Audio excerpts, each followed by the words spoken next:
ప్రాథమిక మనసును చదివి అహంభావాన్ని పొందిన ఆత్మ అంటే ఏబీసీ, జ్ఞాపకాల పుస్తకం అంటే డీలోని ధ్యాన కోరిక ద్వారా పొందే హృదయ అనుభవం వల్ల జీ బలపడుతుంది మరియు డీలోని ప్రాపంచిక కోరికలు దూరమవుతాయి.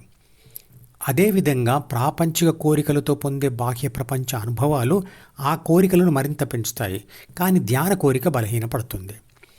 బాహ్య ప్రపంచ అనుభవాలు తాత్కాలికంగా ఉండే పదార్థాలు, సంఘటనలు మరియు మనుషుల మీద ఆధారపడి ఉంటాయి. అందువల్ల వాటితో కలిగే అనుభవాలు తాత్కాలికం మరియు వాటి కోసం బాహ్య విషయాల మీద ఆధారపడవలసి వస్తుంది. ఉదాహరణకు, చూసే సూర్యోదయం లేదా వింటున్న పాట వంటివి కొద్దిసేపట్లో అయిపోతాయి. అవి శాశ్వతంగా ఉన్న వాటిని అనుభవిస్తున్న శరీర అవయవాలు అలసిపోతాయి. అందుకే అప్పటికి ఆ రోజుకి అనుభవించడం ఆపేసి మరో రోజు అవే అనుభవాలు కోరుకుంటారు.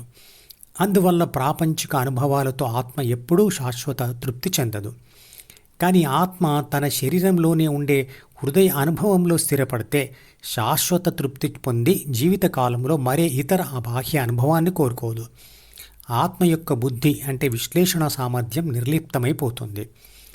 అనుభవించే ప్రాపంచిక ఆత్మ ఒక శక్తి స్వరూపం మరియు అనుభవింపబడే హృదయం ఒక స్థలం మాత్రమే. రెండూ శాశ్వతమైనవి, అంటే శరీరం ఉన్నంత వరకు ఉండేవి. మరియు ఆత్మ ఒక అవయవం కాదు కాబట్టి అలసిపోయేది కాదు. హృదయం ఒక స్థలం కాబట్టి అది అయిపోయేది కాదు. ఆత్మ యొక్క ధ్యాసను అలవాటయ్యేంత వరకు హృదయస్థానం మీద స్థిరంగా ఉంచే ధ్యాన సాధన చేయాలి. అప్పుడే ఆత్మ జీవితకాలం అంతా అదే అనుభవంలో స్థిరంగా, ఆనందంగా, ప్రశాంతంగా ఉండగలుగుతుంది. ధ్యానం చేస్తూ పోతే దశల వారీగా వచ్చే లాభం ఏంటో తెలుసుకుంటే ధ్యానం చేయాలనే ప్రేరణ లభిస్తుంది. ఎందుకంటే మనుషులు ఏదైనా ఫలితం వస్తేనే దానిని చేద్దామనుకుంటారు.